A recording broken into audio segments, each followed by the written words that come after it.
Despite his many requests for everyone to do so, not all of Roman Reigns' peers acknowledge him as the head of the table. These wrestlers prefer to rain on Roman's parade.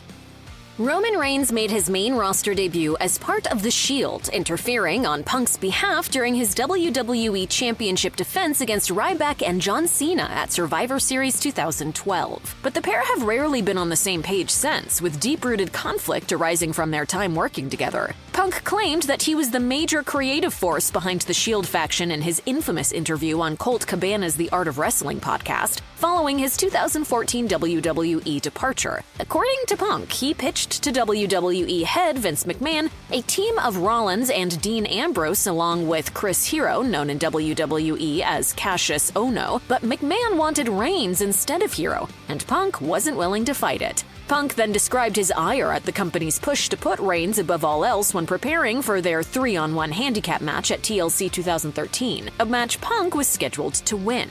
But you gotta make Roman look really, really strong.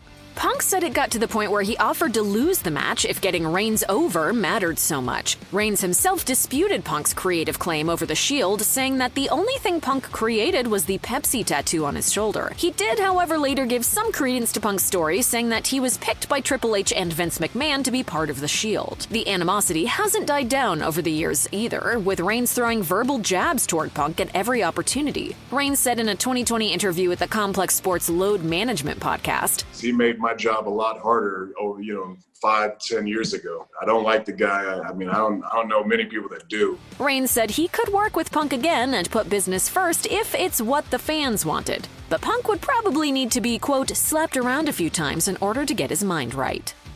Enzo Amore was an infamously outspoken member of the roster during his WWE tenure, and by many accounts, he and Roman Reigns were not on friendly terms because of his backstage antics. There were reports in 2017 that Amore had backstage heat, as was later confirmed by former WWE referee Mike Chioda. Chioda said that Reigns kicked Amore out of the locker room, citing Reigns' old-school roots and the fact that many saw Amore as disrespecting the business. Amore disputes the reasoning, claiming that he punched a bully in the locker room, and that's why he was kicked out. Reigns and Amore's issues didn't end there. There were also reports that Reigns kicked Amore off of a bus during a European tour. The incident was confirmed by Corey Graves and JBL in a podcast, but once more, Amore disputed the matter during an episode of the Monty and the Pharaoh podcast. He said that he got into an altercation with another wrestler, so he changed buses. He also claimed, "When you punch somebody in the face, the next night Vince puts you in the main event."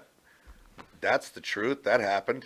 In a conversation with Graves on Straight to the Source, Amore reasoned that there was no way he could have been kicked off of a bus if he didn't want to be. Since leaving WWE, Amore has expressed that he still feels he is on the level of Roman Reigns. He claimed during an appearance on Busted Open Radio that he was never put in a promo segment against a top guy because he would have decimated them. Amore contended that against either Reigns or Brock Lesnar, he would have cut a scathing promo and been the draw in the segment.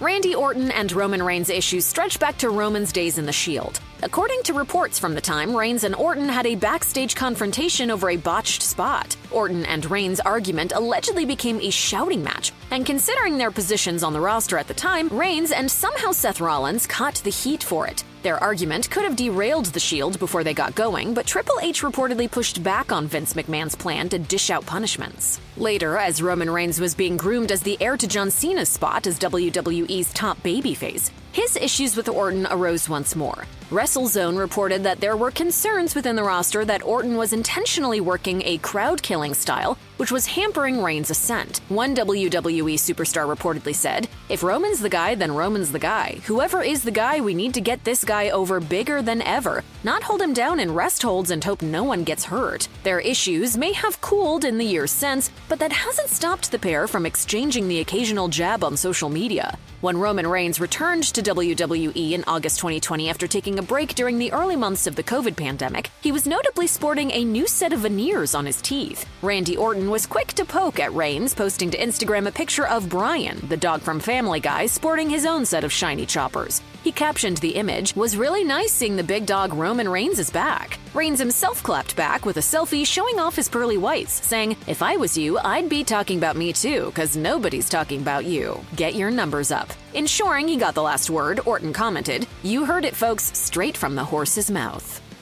Recently released WWE star Matt Riddle appears to take more than wrestling advice from his RK Bro partner Randy Orton, as he also found himself at loggerheads with Roman Reigns in a very public way. In a 2021 interview with Bleacher Report, Riddle took aim at the tribal chief. He compared Reigns to a bad parent who claims to be good, saying that the results don't need to be touted if they are true. The former UFC fighter also told Reigns to shut his mouth and that he could beat him in a real fight. Riddle further claimed it was RK Bro moving the merchandise and the needle, and that Reigns' relation to The Rock, their cousins, led to his position at the top of the card. He said, "You're in that spot for a reason. You're not a bro, you're second generation. I'm first generation." Reigns didn't take kindly to the comments, and Riddle later described the backstage heat he got for them. Yet Riddle still threw subliminal shots at the man he called the Chief of Tribes, labeling him as a peacock who doesn't like having his feathers ruffled. Riddle remarked that he was not talking about anybody in particular for fear of getting in trouble, but his meaning seemed very clear. In an interview on Mark Andrews' My Love Letter to Wrestling podcast, Riddle said he drafted a letter apologizing to Reigns, but he first sent it to Orton to look over since he knew Reigns better. Orton amended the apology, perhaps referencing his own issues with Reigns. Riddle then sent it to Reigns to no avail. I sent this apology, and let's just say he did not accept it.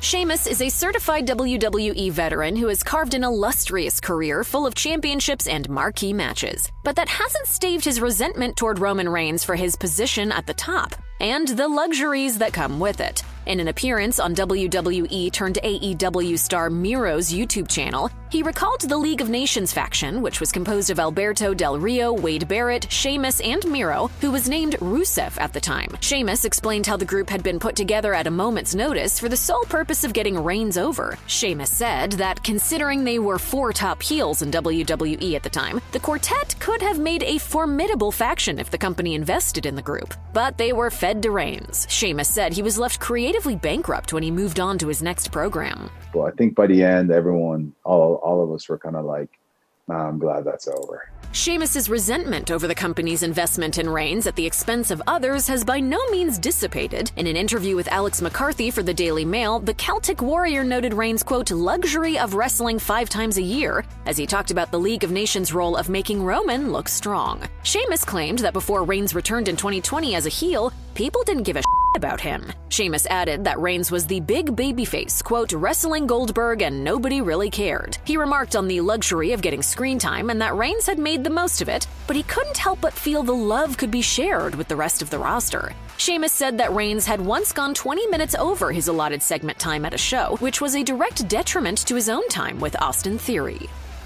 Nia Jax and Roman Reigns both share a rich heritage as part of the legendary Anoa'i wrestling dynasty. While Jax and Reigns are not directly related, they're in the same family tree. She's a cousin to Dwayne "The Rock" Johnson's mother, Ata Maivia Johnson, daughter of High Chief Peter Maivia. Yet, even with her recent WWE return, fans shouldn't expect her to join the bloodline anytime soon. At Survivor Series 2020, Jax and Reigns allegedly got into a major argument over a planned table spot. During the 10-woman elimination match, she was apparently supposed to put Lana through the announcer's table. However, Reigns was also going to be involved in a table spot later in the show against Drew McIntyre, so he had the women change their spots. Lana herself described being in the middle of the drama between the two, saying on the Talk is Jericho podcast, "We were supposed to do this whole table spot on the show, and then Roman did not want that because he had a table spot with Drew McIntyre." She added that Nia and Roman had some major pushback between them. Since then, Jax has taken some shots at Roman Reigns on social media. Taking to her Instagram stories to answer a handful of fan questions, Jax was asked whether she recognized Reigns, presumably as her tribal chief, but she was quick to shut that down as she bluntly declared that she doesn't. She had a similarly blunt reply when asked on X, formerly known as Twitter, if she would join the bloodline, proclaiming strongly that it would be a no if she was offered the chance.